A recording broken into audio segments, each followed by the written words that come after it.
Hi, I'm Rosco and welcome to EV Marketplace on a Wednesday night. And if it's 7 o'clock on a Wednesday, it's got to be EV Wednesday. And thanks for watching on YouTube, Facebook Live. And if you're watching on Catch Up, I'm Rosco. This is EV Marketplace. And welcome for your weekly dose of EV deals, data and discovery. Of course, brought to you by our very own amazing ev.com.au. It's been a huge week in listings this week. We've had a lot of interest, lots of cars, a lot of diversification. And of course, those new car sales numbers are out today as well. We're going to get right to those very shortly. They can't be ignored. But two big guests and another massive show tonight. I've got Jennie Neil-Smith, Leaf owner and chair of AEVA, Australian Electric Vehicles Association in New South Wales, coming up first. She's going to tell us all about her belovedness in Leaf and their entry in Everything Electric, which is coming up very soon as well, and how you can be part of both AEVA and Everything Electric. And then after the break, but later on, we've got Joe Chin from the Northern Territory, again, Secretary of AEVA up in Northern Territory, and he's just got back from China. Incredible trip from south to north, all the way to Inner Mongolia, I think he said. Seen some amazing cars, some amazing things, but look, thanks for staying with us. I'm Rosco. This is EV Marketplace. Let's get stuck into it with some breaking EV news. And yes, the July sales figures for new car sales, new EVs, and all new cars were out today. And not as big a month overall, just over 103,000 new cars sold in Australia last month, after a massive month in June. It was 130 odd thousand. But EV still took 21.7%. So that was a bit down on the previous month, of course, percentage-wise and numbers-wise. But there's some great numbers, particularly Tesla. There's the top line there. And this data, of course, brought to you by The Driven, who collect all this pretty quickly from both the FCAI, the Federal Chamber of Automotive Industries, and from EVC, the Electric Vehicle Council. They put it all together very quickly and bring all those numbers to us. So there's the first 6 months of the year. Tesla Model Y, again, doing the heavy lifting. And this was the first time I think they broke down the sales between Model Y and Model YL. They split them up, and the Model YL is going gangbusters, despite what anyone thought about that. It's probably over half the sales of the Y. BYD C-Line 7 falling a little bit behind in July. Geely EX5 still doing incredibly well, and the JQ-J5 as well. So those figures in a bit more detail if you're interested. And thanks for joining Joe. He's coming up shortly and watching now. Murray, good to see you again. Stan, thanks for coming back again. Good to see you. And this is amazing as well. Thanks, guys. So good to have you on board. There's the sales figures for the top 25-ish odd models.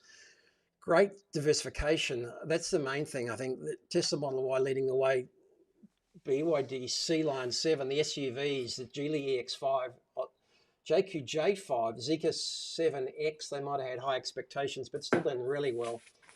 BYD Atto 2's done really well. I'm really impressed with the Atto 2 at this stage.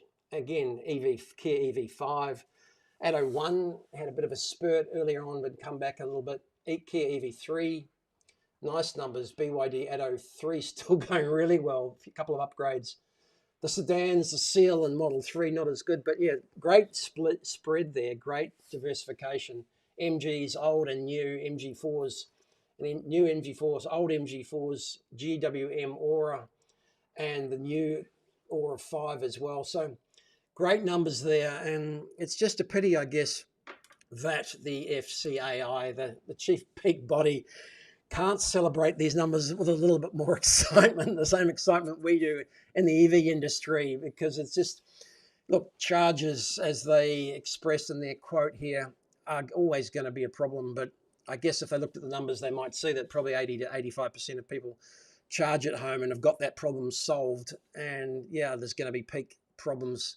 There's going to be peak demand when there's high demand for holidays, but this is not the ongoing theme as to why people are buying EVs or the reason that they're switching. They're just buying them because they're better cars. They're cheaper to run. And whether we'll look back and see that moment as in the last few months, whether we'll see that as a tipping point, a turning point, the tide coming in, whatever you like, it has changed the whole dynamic of the new car industry here in Australia. And I think it's about time they got on board. some of the more interesting figures of that first 6 months of the year. 17.3% of all new cars in Australia were pure EVs. So the first 6 months of 2026, 17.3 just pure battery electric. That's 127,244 cars. Numbers from the FCAI and from the Electric Vehicle Council, which is Tesla and Polestar. So again, probably there's over 55,000 just in the last 2 months alone. That's incredible. That's already double the number of last year. I haven't even gone back to double check. I know it's double. So that's absolutely incredible. 21.7% of the entire new car market for the first 6 months of this 2026. Congratulate everybody who's bought one, because it's 21.7% for the year, for the month of June, and month of July. The month of July, and 17.3% for year to date. 127,000 new owners of brand new EVs already. So that is fantastic. And on that note, we're going to kick off and start talking to our first guest tonight, Jennie, who is both chair of AEVA, the Australian Electric Vehicles Association, and a very proud Nissan Leaf owner. So kick it off. Jennie, hi, welcome to AEV Marketplace on a Wednesday night. Thanks for joining me. Oh, pleasure to be here and to celebrate those fantastic numbers. It's so good to see. It's really exciting. It is brilliant, isn't it? Yeah. I guess the key question was always whether that spurt or spike was going to continue, but certainly looks like it does, and I'm very excited by those numbers. But the broad range of cars, it's the range of cars. And June, I'm not worried about the dip after June. It's the financial year end sales. It always has a bit of a spike. Yeah. You know, you wouldn't expect it to do anything but settle down a little bit in July. But the overall trend is extremely clear, and it's so exciting to see EVs becoming normal. That's the next car for more and more people. And I thank you for coming on. We're going to cover 2 or 3 different things tonight. First of all, your ownership of a Nissan Leaf, which, well, that set the trend for a long, long time. And then we're going to have a look at your role as chair of AVA, the Australian Electric Vehicle Association in Australia, in New South Wales. And then we are going to have a quick look at everything electric. And then we're squeezing another little car in there in between as well. So we're going to cover a little bit. But when was the first time that you thought, well, EVs are, what was your EV aha moment?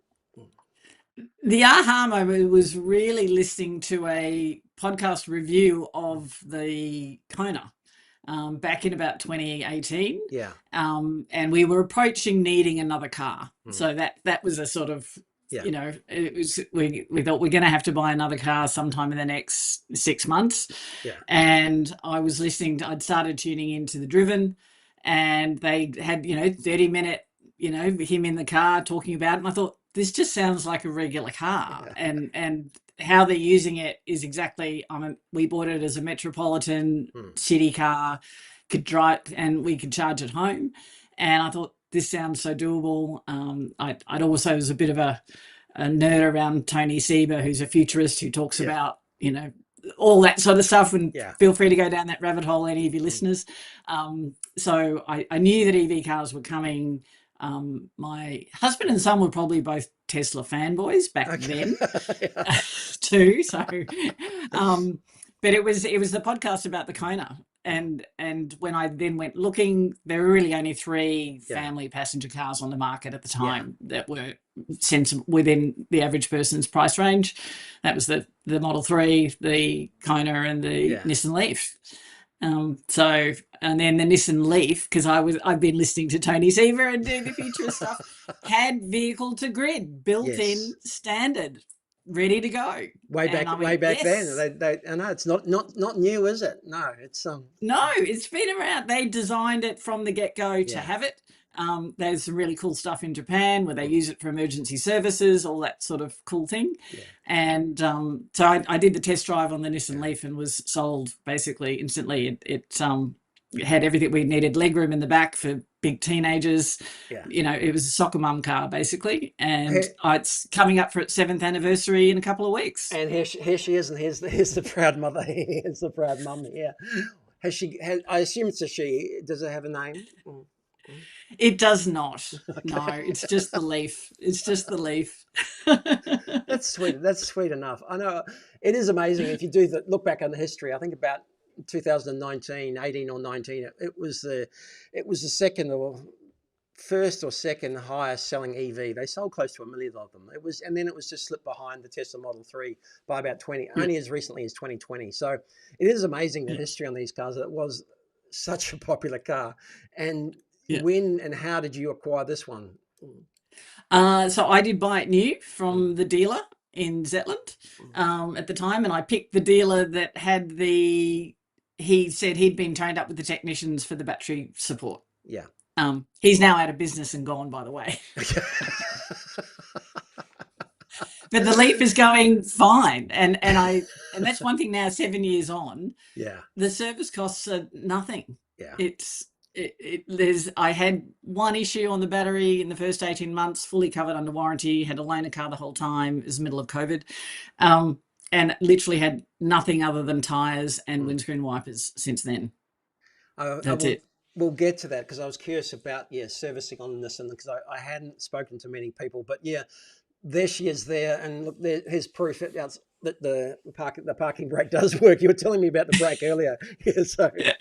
The Nissans have foot brakes, so people who don't drive Nissans get in them and go, "How do I take the parking brake off?" and can spend 5 minutes if they haven't been warned. It's a foot brake. And it is a sensational car, and I'm just going to jump forward just to the inside here for a minute, because what did you like about it?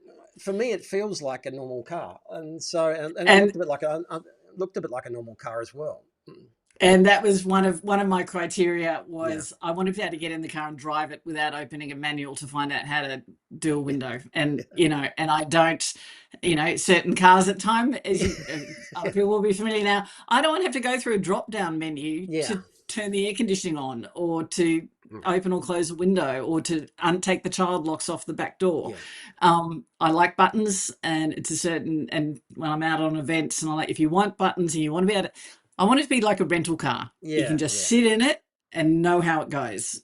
And it does that beautifully. And, it's got you can see the panel for the climate control is all where you would expect it to be. There's some nice things on the steering wheel, which you get used to. Do I use every single button on it? No, I still don't. After 7 years, I haven't had the need, haven't bothered to learn. So exactly. And navigation, it's like a lot of cars, and that's got, but it does have Apple and Android connectivity. It has navigation in it, which I admit I've never used. I just plug my phone in and do Google Maps. Okay, so far easier, because I think and again, a bit of background on that. There's a couple of sources. You bought yours locally, so that's covered under full Nissan warranty and service here. There was a good car company that I think they did very well, and I think they had a good reputation. They bought out a lot of cars, good quality cars, directly from Japan as well. And unfortunately, they didn't survive as the prices came down. But they were renowned for having good quality. If you're out there on the used market and you're looking for one, they certainly have had a good reputation. I've come across a couple of those with sellers. And then there's some of the more grey market ones, which still haven't had the radio adjusted and still in Japanese, and takes a bit of time and effort for them. But there's still ones like yours, again, that have been imported directly. So that, just for anyone out there who's looking, I think that's important to know that there's not all Nissan Leafs are the same, right? So, if it was a parallel input back in the day, then that's slightly different. But this was also, there are plenty that were bought straight from the dealer, like I did, and that's what I'd say now. If you're looking for just a good all-round basic metropolitan car, it's fantastic. It's got a Bose sound system, so my teenage son would sit in the car just to listen to music at full volume. Why wouldn't he? Where's he gone? Oh, he's sitting in the car playing, house EDM at full volume on the Bose speakers. So for a soccer mom car, it's pretty cool, actually. It was certainly very cool back in 2019. It's a bit less cool now, but I still have it, because there's only one thing, and it doesn't do long distance as well, but I didn't buy it for that, so it's fine. And otherwise, it still does everything I need it to do. It's costing me almost nothing to run. I did buy it at the same time we did solar panels. Yeah. So we, could charge during the day a couple of times a week. Yeah. And that's still the case. I charge when I see it's sunny. Yeah. And then if I notice that it gets down very low, I charge at home. I've got both a trickle charger, so that's into a regular wall socket. Yeah. Which I do tell people now, my general spiel, because I go to a lot of events as with wearing my other hat, is I put a charger in straight away because I was nervous and it was, I wouldn't do that now. Let me show you. Let me show you what you said 2 years ago when you were chatting to Sarah. We got some of the images, and thanks Sarah, and the video from Sarah Aubrey from Electrify This. So have a look at do you still stand by this, right? My car sits at home 12 to 16 hours a day. So be honest with yourself about how much your car's going to sit at home. Or what I tell people is don't put one in straight away. See how you go for a month or two and see if you actually need it. Because if you're like me and you sleep 8 hours a night, plus a couple of hours either side for dinner and breakfast, you're done. That's all you need. Are you still getting 8 hours sleep a night? That was my first question. Yeah, pretty much. Yeah. 7.5. But I still spend a lot of evenings at home, and it's easy. So predominantly I use the trickle charger. I have upgraded that to a commercial grade power point. Yeah. So that it meets all the standards, because the domestic regular power point isn't really designed to take that draw for hours on end. Yeah. So we have done that. But that was a couple $100, that was something. And I suppose I do also mention I have the second cable for traveling, and the trickle charger cable is what you take when you do go abroad, which is just listening to your intro too about, and then the FCAI's line about, is there enough infrastructure? My range anxiety, because I had a little bit at the beginning, and it really evaporated when I realised that I almost never park more than 20 metres from a power point. Yeah.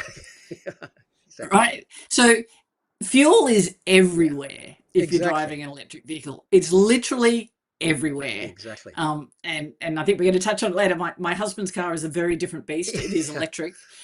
But he has literally pulled up and charged it from a milk bar. What was the range on the Nissan Leaf originally, and what are you getting at the moment? Just so people know, for an around town car, it was about 245. Yeah. When I first got it, and I still bank on 220 kilometres.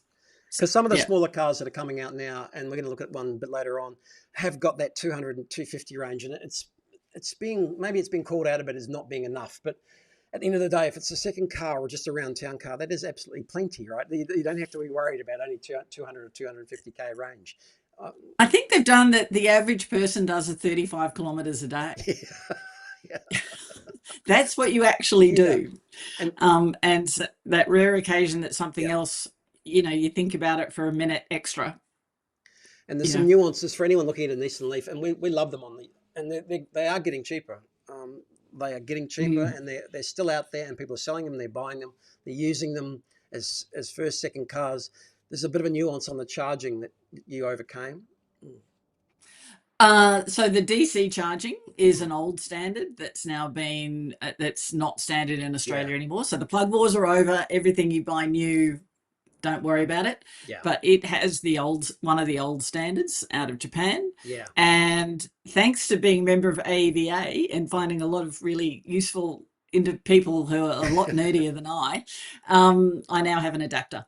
So I can now plug into any public charger using that adapter if the old standard one isn't available. Yeah, without getting nerdy, there's an older standard and different style of plug that the Nissan Leaf had with CHAdeMO, which is another acronym, and it's been replaced, and all the new cars have a CCS, which is another acronym.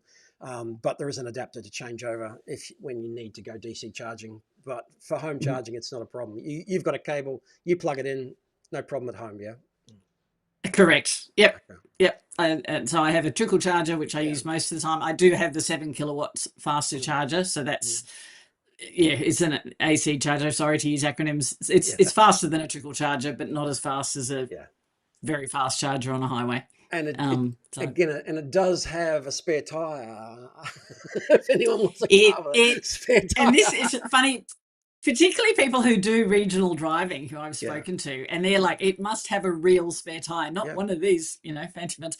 And you can see the bolt there. It's actually connected. You undo the bolt there, and then it drops down from beneath. But it is a real spare tire. It's 80-kilometre, dummy, whatever, that donut tire they call them. But it's there. It's real. You're not fiddling around with goop or trying to blow funny things up. No. So, and it's particularly regional people, when they hear that, they're like, oh, yes, that's a real plus. It sounds like the perfect car, Jenny. What do you... Well, it's perfect for me, my family. So, I lament that it's taken so long for us to get... I lament that it's taken us so long to get other similar cars of similar size. But still, there's nothing like this, exactly the same size, and what this does, and the simplicity and the way it does it. Yeah. There's other options out there, and there are other cars, but nothing that was this good a value and this cheap, right? And it's very affordable as a second-hand car. And it's funny, I've got kids in their young 20s now, and if you're looking for a car for your 20-something or teenager, this would be, you can now probably get them under, if they've got 50 or 60,000 K, under 20K. They've got 5 airbags, they've got 5 sets of seat belts, really good performance in terms of braking. My car sits, and all that stuff, and it's affordable. So, and they're going to enjoy driving it. It's an EV. They're all enjoyable to drive. There's been a couple of iterations. This is the last one. This is the last one before they discontinued it, right? I think, or did they do a slightly? It was 2019. No, it was right at the beginning. It was the very early of the second generation. Gen. Okay, the first gen is a different shape and even smaller. This is the very early second gen from 2019. But I do see them around. Yeah, all I can do is encourage Nissan Australia to bring the new Nissan Leaf to the market. There's going to be buyers there. They are desperate for it. They would love it, and bring it, please. So and 7 years in, it's running perfecly. I was going to say, anything else you'd be interested in right now? You're staying with that. Staying with that, because as I said, the only gap is the really long distance, and we don't do much. And I've kind of solved it with the adapter. So it's just not oppressive. There's nothing calling to me at the moment, even though I do get to see them through my other role. There's some gorgeous cars out there. But I like being able to get in the car and knowing how to drive it without opening a manual. Thanks, guys, for your comments. Joe's on the line. He's watching and waiting. So thanks to everyone else for joining us tonight. We're up to 18 viewers. So thank you, everybody. But you remember last week, or you may not, we had Nick from Electro Gusto on, and he and Michael Day have, well, there's a lot of in the AVA community have been converters, and we're big supporters of converters as well. And so, of course, Jenny's husband also has a second car in the garage as well. This little beast. Tell us about this one, Jenny. So this is the other member of the family, Homeboy, and you'll see why we call him Homeboy soon. And so my husband wanted to start up a bee business, removing bees and whatever, and I said, and wanted to buy a van, and I said it had to be electric. But this was back in 2018-19, and there wasn't a spare $70,000 lying around. And he found this from the AEVA guys. So Michael Day, some of you may know, plus Mark, had converted it, we think, around 2009. So it was already on its second set of batteries, and we picked it up. It's a funny story, because we bought it for $6,500 back in 2020. We sold the batteries in it for $4,500. So because he has done a full battery replacement, BMS and controller replacement. So that's, it's heaps of fun. No over-the-air updates, needless to say. No. And if anyone doesn't if anyone watching doesn't get the number plate, then they're probably watching the wrong channel. So that I'm not even going to explain it. That's all right. Sorry if you don't get it. But this was, and I think this even qualifies. I've seen these little Suzuki vans. They're a lot, they've been around, and I think this is one of the original K cars. It qualifies. The chassis is 35 years old. It's been around for a while.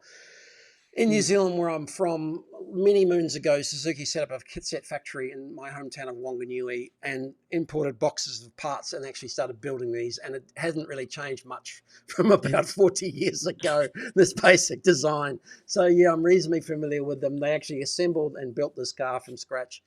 And it was about 6,999 new back about 40 years ago. That was when a Ford Cortina was 9,999, but still, yeah, it is amazing. So the K car, KEI, yeah, that smallish class of car, which I think in Japan qualifies for some cheaper rego and special permits to allow it in different places. Someone can correct me if I'm wrong, but it's got to be a particular size. And later on in the show, we're going to get to that when Nissan have actually got one one of the top selling EVs in Japan has been their Nissan little K van. So it is a shame. They could have had it here, but that is beautiful. Fantastic to see. Really. And tell us about the business, by the way. Everyone loves honey and everyone feels sad for the bees if they're not well. Which they're not. So basically Henry does Henry's honeybee shop. You can Google that. And so he removes bees colonies if they're anywhere they shouldn't be or you don't want them to be. Sells honey. Also runs bee classes, class bento or go direct. So we run 2-hour classes if you want to, learn about how to look after the bees. Yeah. He does beekeeping, he does bee rescue, and he does the classes as well on beekeeping. So that is big enough for beekeeping. That's fantastic. But Jennie, yes, one major final hat you're going to put on and tell us about is your role as chair of the AEVA, which is the Australian Electric Vehicles Association. Yeah. If no one knows about it now, we're going to say it over and over again. Tell us about AEVA again and how you can join, how you can get involved. Yeah, so it's a fantastic organisation. It's, all members is for members, by members, or for EV drivers, for EV drivers. It's been around 53 years, which was, when I first found that, I was like, wow. So it was actually, it was created out of the first oil crisis. So guess what? Some things don't change. Well, that was 73 or something like that. Yeah, something like 73. So we're 56 years old, 100% membership driven. And so it's just a fantastic place for independent information about EVs and so its mission is actually to take all transport electric, not just cars. And that was us at the 2025 Everything Electric show at Homebush. We're headed back there this year in September, so September 18th to 20th, 3 days at Homebush. If you're a member, you'll have access to a code to get 20% off the tickets to Everything Electric. So if you're not a member, please think of coming. So one of the things, other than providing independent advice to anyone who's interested, so go to the website if you haven't yet bought an EV. We have fact sheets, and quick plug. To my knowledge, it's the only comprehensive list of everything, every single EV that's currently available in Australia anywhere on the web. It's updated every single month. It's a really quick way to find your class, and you can see all your choices, narrow it down to the 2 or 3 you want to test drive. And go from there. And plus there's a whole host of other information on the website. And then come and talk to us at Everything Electric. We'll be there helping people wherever they're at on their journey. And whether you've been owning a car, EV, I'm still learning stuff. I enjoy learning stuff. There's a bunch of really nerdy people if you want to go down there. Plus there's a bunch of just drivers who love their electric vehicles. And another core bit is we have a policy working group who advocate to government. Both federal, we're a national organisation. We have branches right across the country, and we have some really fantastic people who do a lot of research and then go to government and talk about, come on, you've got to be sensible for EV drivers. This transition is happening. We need to fix some things or make things better. And so we talk to New South Wales government, we talk to the federal government. And we do an annual survey, which is where we hear from EV drivers about what's important to them. And that is what drives our work for the next 12 months. So, and actually the survey is still open for two more days, I think. So guys, if you're watching on now live or you're watching, the survey's on Facebook at AVA. The survey involves getting everyone's opinion on a whole range of matters involving electric vehicles. That's one way you can get involved. You can join, go to the website there as well. If you join and you volunteer for everything electric, you can get a free ticket. Is that right? Yeah. Correct. If you volunteer for a shift on the stand, as on the stand, you can get a free ticket. So yep. And also coming up on the 13th of August, which is next Thursday night, there's the AGM. And hopefully I'll be voting. Vote for Jennie. If you join, vote for Jennie to retain her position. I assume you're restanding. Mm. I have nominated for chair for another year. Yes, I have. I hadn't checked beforehand, but I assume you'd be. And yours truly will be speaking that night as well. So please come along as well. And we'll be talking about the used EV market in a bit more detail next week as well. So yeah, giving us an update on everything that's happening in the secondhand market, which I'm looking forward to. So all that'll be happening. So thanks very much for joining us, Jennie. Thanks for joining us on the Nissan Leaf story, that incredible conversion, and your role and the important work that AVA do. I don't do enough myself, but I'm there in support as much as I possibly can, in spirit. Okay, so. Yeah, it takes a village. Thank you very much for having me, and hopefully I'll see some of the people who see this at Everything Electric at the stand. Would love to see you. Thanks, Jennie. Thanks for joining us. Thanks a lot. So, of course, more on Everything Electric. We're also offering a 20% discount, but AVA are offering a 20% discount. So Everything Electric, of course, 18th to the 20th of September. Please make sure you're there. AVA will be there. We'll be there. Everyone will be there. It's going to be a very, very great event. I think they've got a lot of releases of new cars. Some of the ones that have been talked about and released in the last couple of months, they're going to be there. And I think they've got good support. Tesla are definitely going to be there. And a lot of the Chinese brands and other new brands are going to be there as well. So a few hellos. Thanks, Hal, for joining us. Thanks. Good to see you again, Stan. Thanks, Mrs. Amazing, for some feedback and some comments. Joe's standing by as well. But let's go to a short break, and we're going to come back and with a bit more EV news. Let's go to.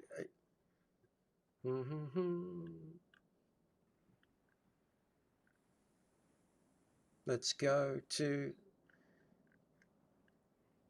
Marketplace on a Wednesday night. I'm Rosco, and a bit more news this evening. And this is a story of 3 cars, 2 Japanese and 1 Chinese, and carrying on from the theme that we were talking about before, and starting off with the launch of the new Honda, which has just been released pricing just got released in Australia today. And it was an interesting one because there was a bit of speculation about what this would be. And it's the Honda Super One.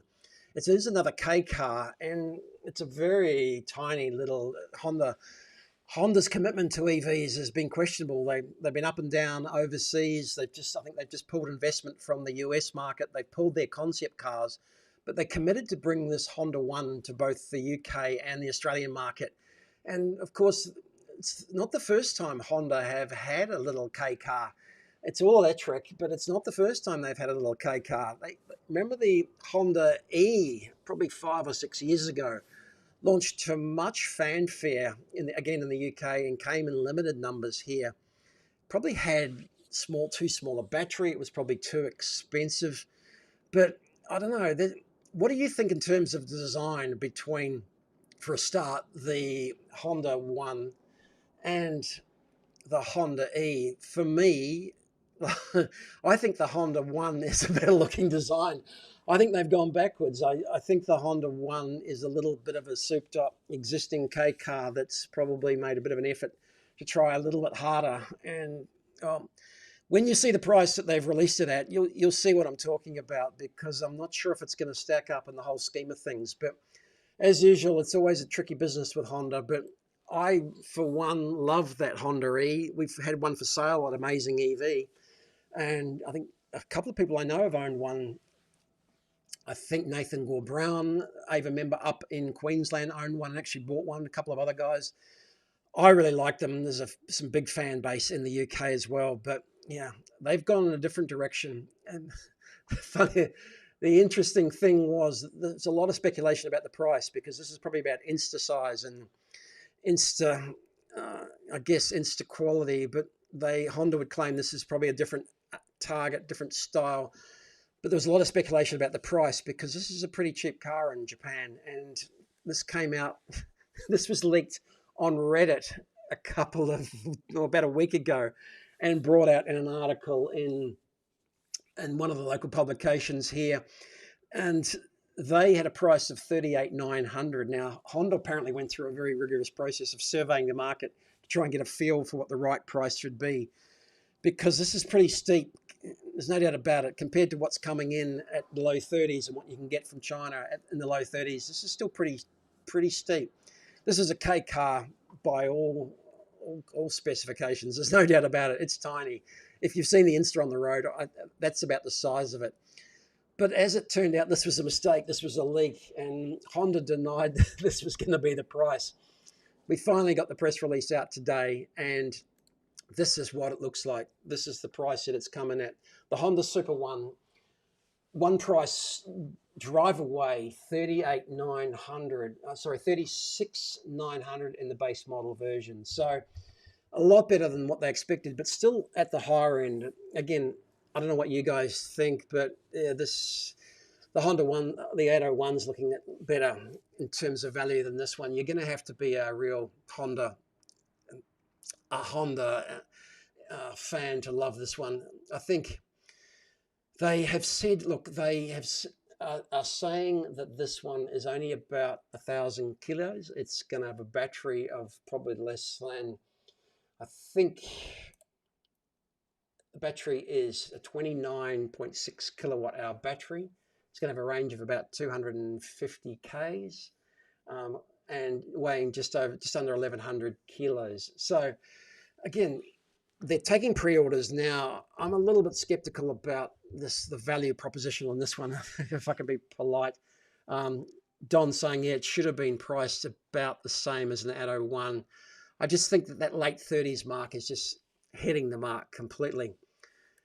Interior, again, pretty straight up Honda analog style, nothing more than you expect, nothing fancy, nothing special, no hot seats. I did notice it had a Bose sound system. Again, styling, leaves much to be desired, but again, this is Honda playing some interesting games in the market here where they're taking orders now, but they're bringing out only 130 units. Well, if it's that popular and if that's good, just bring us more. Sell as many as you can. I'm not really sure when they're producing thousands of them in Japan why it has to be a limited edition. But curious about what's happening, of course, in this market, and curious to follow the story of Honda. This is their first full EV. Subaru doing some great work. Toyota doing some great work. Even Mazda are doing some great work in this area. Honda look like they're not committed overseas, and they bring us this one at this price and that value proposition in limited numbers. So I'm not really following their logic here. As to what's going on, because if you dig a little bit deeper into some of the cars, similar cars in Japan, in the K car range, you end up back at Nissan again. And this is the Nissan Sakura. It is the top selling, up until recently was the top selling electric car in Japan. Again, the price breakdown is quite extraordinary in AU dollars. The base trim, it's just under 25 grand. Flagship trim, 29, just under 30 grand. That's Australian, not US. Plus they have some big Japanese subsidies for Japanese made EVs. And that brings it down to $18,500. And this is a K car. This is probably a little bit bigger than that Honda. And well, that explains, nothing explains why Nissan haven't brought this one to Australia. I would love to see this here. This is the sort of thing we should be seeing here. It'd be a perfect round town car, better price. Again, would love to see that. Let me know what you guys think, because once I started doing a deep dive on that Honda, started to wonder what was going on behind the scenes with the other Japanese cars. And of course, the Japanese market, there is probably only about 1.5% from true EVs. I think the Toyota BZ4X might have just overtaken this. It's starting to gain in popularity. But another amazing thing has happened in the Japanese market. But another amazing thing has just happened in the Japanese market in the world of EVs, and the Japanese companies can't rest on their laurels because BYD are coming, and they have got the BYD, not the Rosco, the BYD Rako, I think is how you say it. Again, a K car, similar in size to that Nissan. Again, look at the price on this one. Base model, 21,000 Australian. Smaller government subsidy on imported cars from China. The Japanese cars, EVs, get a bigger subsidy, but still bring it down to under 20,000 Australian. Have a look at the specs on this one. It's very impressive. I think it's got 300 Ks of range. It's got everything's bigger and better. So just amazing to see what's happening in this space. Just amazing to see where the BYD are coming, how they're coming, and what they're doing, because this is really extraordinary. Look forward to seeing more from that. Love to see something like that here, BYD, at the smaller end, at a really cheap price. Absolutely incredible. But yeah, life moves on, and let's move to Joe now. We've kept him waiting long enough. He's just been to China. So joining Japan back to China, he's seen some amazing things. He's traveled from south to north. He's going to take us on a bit of a tour, what he saw, some of the cars he's seen. We'll see him just in a moment. Joe, welcome to EV Marketplace on a Wednesday night. Thanks for joining me. I've got to unmute you, sorry. I had one job, Joe, and that was to unmute you. That's all. Let's start again. Joe, welcome to EV Marketplace on a Wednesday night. I had one job, and that was to unmute you. All good there, Rosco. Thanks for inviting me. Hey, thanks for waiting by. And of course, you wear a few hats as well. EV owner, advocate, and also secretary of AEVA Northern Territory. Hey, let's jump in if we can, just backpedal a bit and go, because the AEVA Northern Territory branch chapter only started a couple of years ago now. How long? When did that kick off? Yeah. Yeah, that's right. You actually were part of the first AGM. You actually was a guest speaker on our show about 2024, 2 years ago. So it was interesting times. It says, I come in at an important time, like all of a sudden you got the guys having an AGM and that sort of stuff. And it was really important. But we were part of South Australia. So we appreciate that, AEVA South Australia looked after us for many years. And we were tended to have our own branch. We just needed the numbers, and we eventually, built those numbers up, which is, awesome to see. So for those just joining us now, the Australian Electric Vehicle Association has got chapters around Australia. Northern Territory was part of South Australia, but Joe and his crew were integral in separating it out and creating your own chapter up there as the market's growing. So great to see. And of course, you get back to China, and that was one I wanted to chat about tonight, your most recent trip. You get back there quite often, and we're just going to bring up a map of your last trip. And so tell us roughly where you went and why you went, if you can.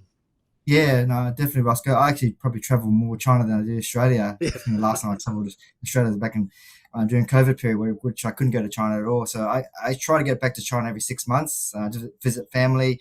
My wife's from there and everything. So we went via Darwin through Singapore, then to Guangzhou. So Guangzhou is a major part of southern China sort of thing. So it's the old Canton. So it's Guangzhou in the Guangdong province sort of thing. It's probably roughly about 200, 300 kilometers away from Hong Kong. Yeah, that's close. Yeah.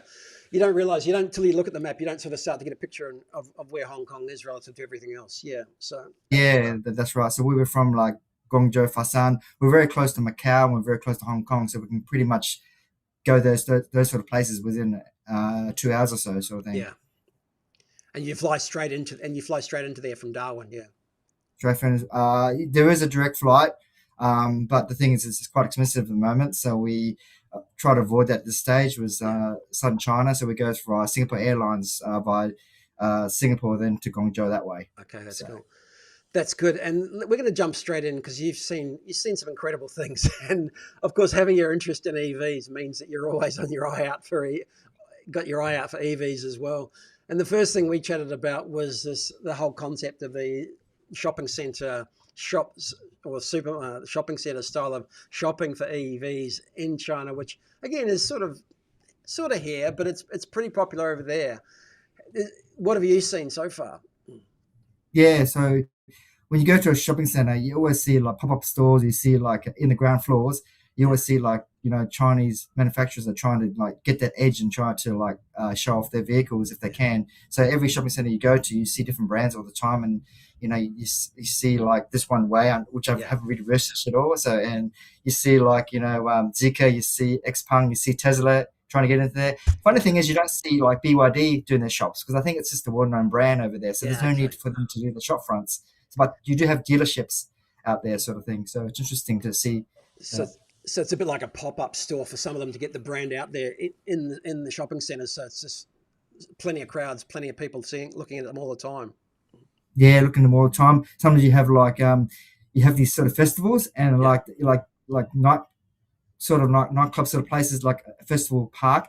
And for such reason, most people are young, and it's quite strange to see an EV manufacturer there. So, and sometimes they don't like want to look at EVs; they're just there to have fun as a young woman. So it's quite strange to see, I know, and we've got a few photos of Joe's visit, and we're just going to start off quickly with this one. Some of these ones that were in this shopping centre, and some brands we've heard of, but this one we haven't heard of, right? I've never heard of this one. Tell what do you know about this way?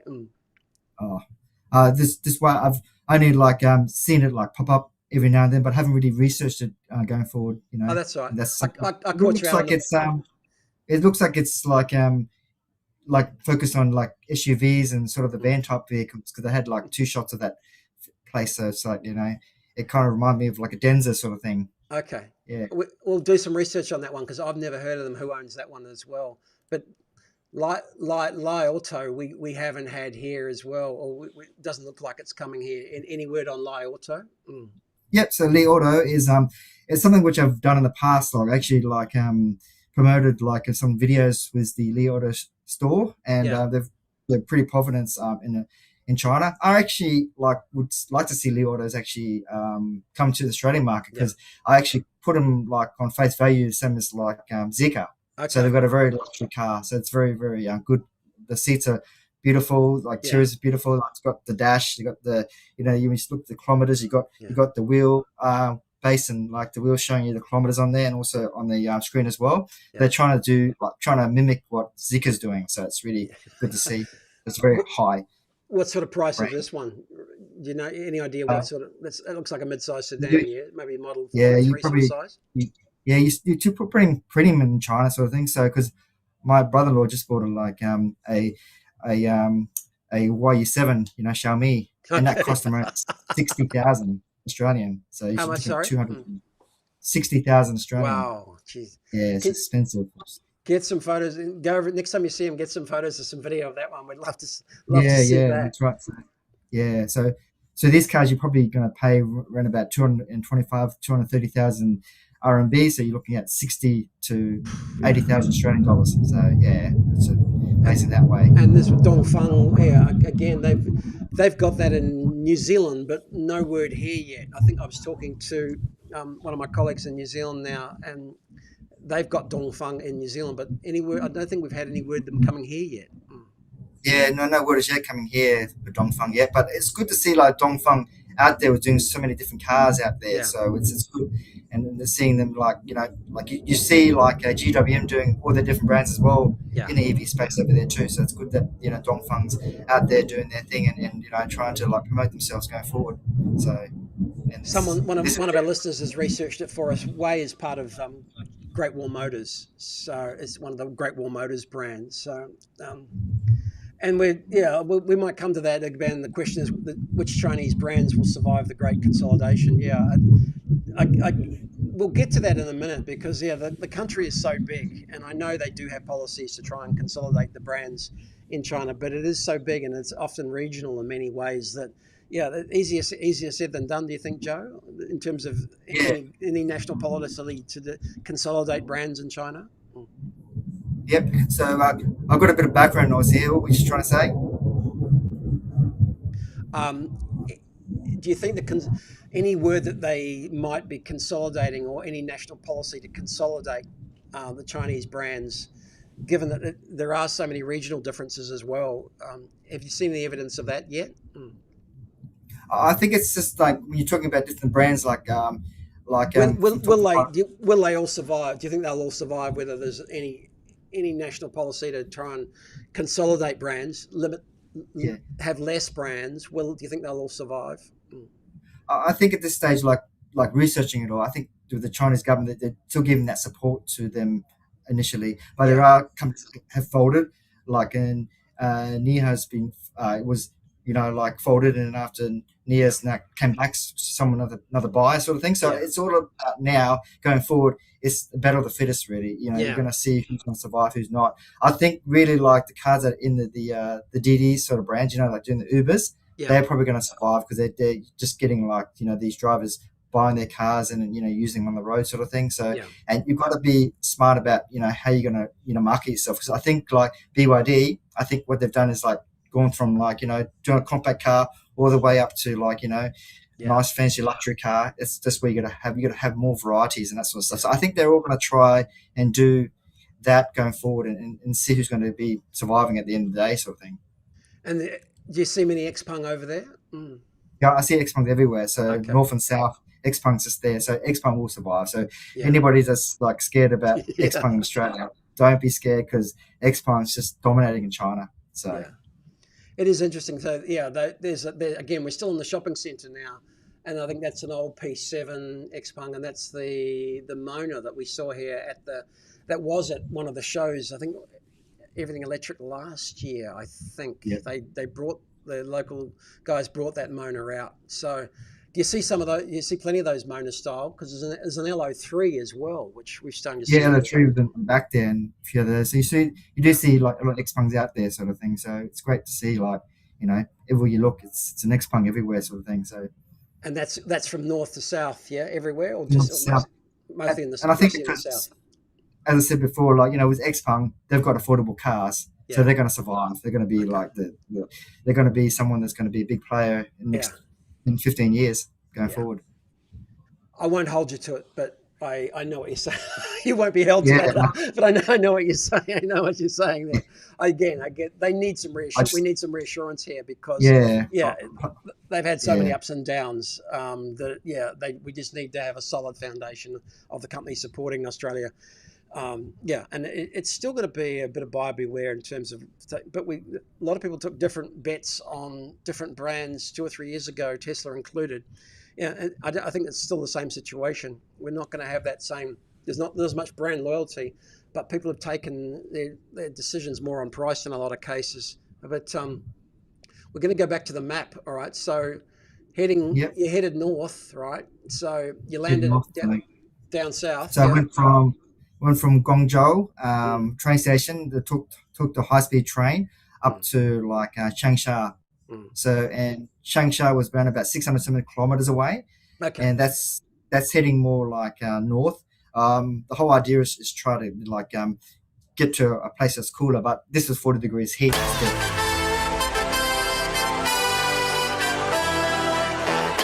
Beg your pardon. That was my mistake. Sorry. That's okay. So we stayed there for a few days and that sort of stuff. So Changsha is the original home, the birth home of Mao Zedong, the president.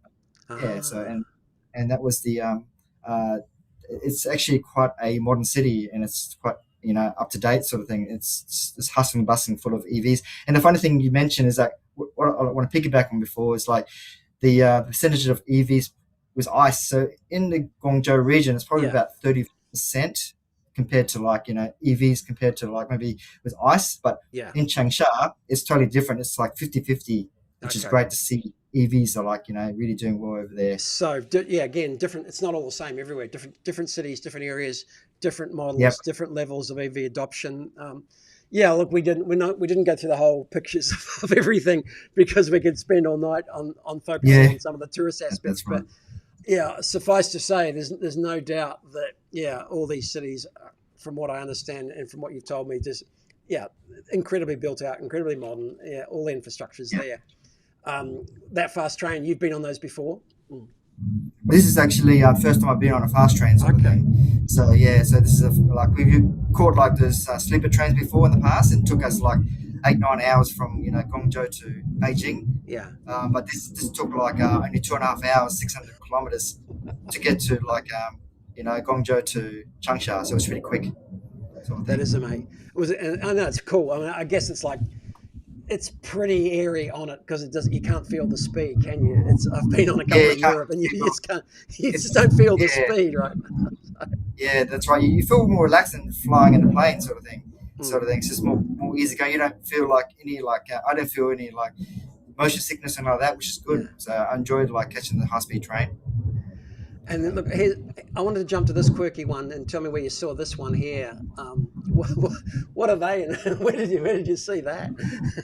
Yeah, so that's up in a Hohut. That's up in Inner Mongolia, sort of thing. Okay. So it's not actually Mongolia itself. It's just it's a autonomous region which doesn't have a province. So it's pretty much like China conquered that part of Mongolia, and that's why it's called Inner Mongolia now. It's still part of China, and this is part of the grasslands area because this is where the nice green, luscious areas. So, so Inner Mongolia is great because you got 1 minute you can travel one side and be in the grasslands and see, going with the horses and in the riding the horseback horses and that sort of stuff. And another minute you could be out in the desert because there's deserts 200 kilometers away, and then next minute you could be out checking out the volcanoes out there. So it's an amazing area. So it's quite diverse. So going to Hohut and those places out there, sort of thing. So, and this is probably one of those tourist sort of cars. I'm not too sure if this would be self-driving, but I wasn't sure. I just took a picture of it and probably showing people. They look crazy, don't they? They're absolutely bizarre. Yeah, they do. It's really amazing. And again, we'll just go through a couple of brands like this one. So this is a Cherry, right? Yeah. Yep, that's right. Yeah, and this is over in Hohut again. So this is this is probably about 2,023 kilometers away from Guangzhou. So that's very north that I went furthest to. And the cherries are you see more cherries than you do over in South China. So it's interesting to see cherries capture that market. So I saw actually a cherry, a mini Wuling EV version of it. So it's great to see that cherries doing quite well. So that's a curious one. That looks, I think, I haven't seen anything like that here, and I haven't seen anything like that in China before. That's a really curious one as well. So that's and then that one was this is an Xpeng police car as well. Do you see a lot of police and authority cars as EVs or? Oh, that's actually the first police vehicle I've seen. Was Xpeng. So I just saw that. I was wow, that's probably the first one. That's pretty much say, hey, this is the first time I've seen a police car that's an Xpeng. So it's great to see, sort of thing, going forward. And that's over. It won't be long before they adopt them in numbers here. The government will start buying them for police and other services as well. I don't think I've seen a police car that's an EV yet, but someone correct me if I'm wrong. Let me know if anyone's seen a police car that's an EV in Australia. And I think they've done some trials in Perth and a few other places going forward as well. And this is, of course, the BYD Seagull, right? Do you remember where this one was? Yeah, this is in Hohut again. And with Hohut, it's a bit different to with how much percentage. I felt like I was back in Australia again because it's probably 10 or 15% of seeing EVs on the road. So it's more seeing ICE vehicles in Hohut and Inner Mongolia. So but it's good to see that the brands are actually the companies China Gas has gone to an EV, promoting it that way. So I think they're trying to get the government's probably there trying to promote that particular, not province, but Inner Mongolia. Yeah, did you notice the difference? There's a slight difference between this model and the Australian one.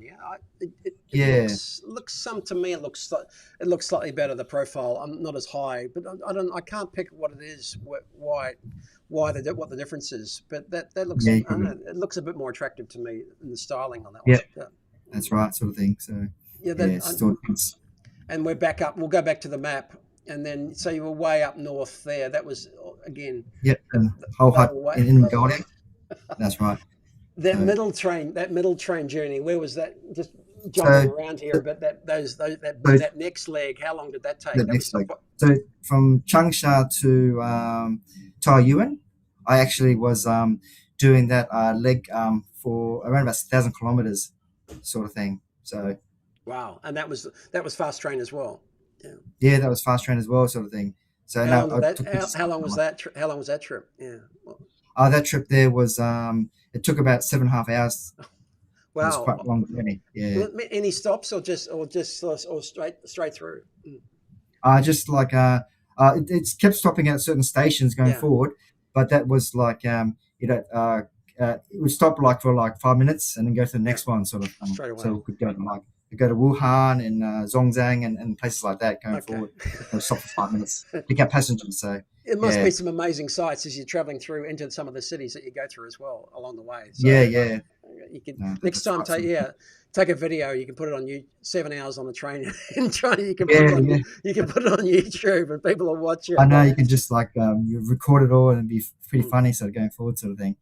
So that is amazing. And I know there was one other little one here that I want. Yeah, but you saw some other amazing sights, and we're just going to end on a couple of things that I thought were incredible, and just nothing to do with cars whatsoever. But these statues are Whereabouts was that? That was over in Datong. So that's like with the grotties, and so that's the place where they built like carving the statues of carvings of the Buddhas and that sort of stuff. And they had like stuff in the in the caves as well, sort of thing. So this is like outer cave sort of stuff. So it's heaps of tourists there looking at that sort of thing. So yeah, that's it's pretty much in the grasslands area sort of thing, but not part of Mongolia. It's still part of has a province. Yeah. Again, did it look like there were less tourists up there, or still a lot of people around? Still a lot of tourists. Doesn't matter where you go, there's tourists everywhere. Even though this is probably like a least population of China, people still want to go to China and have a look. It's going to be it's going to be the number one tourist place in the world soon. They got no idea, no numbers officially of how many people are going there as tourists, but incredibly popular. And I'm going to get some noise in the background here, but I want to finish on this one, and that is amazing. Tell me about this one. Yeah, so this is going back to Changsha again. So this is like I talked about Ma Zedong birthplace. So this is the place where they respect and honor Ma Zedong. So this is the young version of him. So they've just maybe that's absolutely incredible. 30s. Yeah, and they put a carving there so you can catch a train and go over see him. But mainly it's Chinese tourists that go there. You don't see many foreigners that go there. Oh, was it raining or was it hot? It was just hot. There's no rain. I wish it was rain in Changsha, but it wasn't hot. So 40 degrees heat. So it has the umbrellas to keep them cool from the sun. So that's getting back to AEVA, when's your next meeting in Northern Territory, Joe? So yes, the next meeting was AGM. It will be on the 12th of August. So we're having our AGM and also having our badge meeting next Wednesday. All right. So if anyone's watching from Northern Territory, get involved with AEVA up there as well. Joe's part of it. There's a great crew up there. There's a Facebook group as well. And thanks, Joe. Hey, fantastic trip. Look forward to the next trip. We'll get some more photos of more new cars. Stan from Kangaroo Island was there a couple of months ago. He was on the coast, but you've gone up through the inland. Just absolutely remarkable. I haven't had the chance yet. Just if you hear that stuff in the background, that's the Air Force doing their plane exercises still. So that's what you probably hear about. You probably don't know about that down south because we have the planes doing the exercises through all the Air Force because we're like a compact city. That's why you hear the background noise right now. And then and up in Darwin, it's all right, we can't hear it. I've got some background noise here too, but they're resealing a road. They're resealing my road out the front of where I'm working tonight. So, that is absolutely fantastic. And then how did you get home? You flew home. You flew back home from there. Yeah, flew back home from Guangzhou back to Singapore and go back to Darwin that way, sort of thing. So. Absolutely amazing. Good to see you safe and sound. Thanks, Joe. Thanks for joining me. Look forward to next time. Some more photos of your travels. Brilliant. Yep. Thanks a lot. Thanks, Rosco. Catch you next time. Thank you. Thanks, guys. That was Joe Chen from Northern Territory, from Darwin, from AEVA. He's the AEVA secretary up there, just back from China. Anyone who's going on a trip wants to show us something from Europe, from America, from South America, let us know. We'd love to see what's going on. Love to see some photos, bit of tourists, bit of EV, all sorts of action. It's been a great night. Thanks, Jenny. Thanks, everyone, for watching. Thanks, Hal. Thanks, Stan. We had a good crew and we had 18 at one stage. So, brilliant show. Thanks, both those guys, for joining us. And, of course, look forward to seeing you next week. I'm Rosco, and we'll see you soon.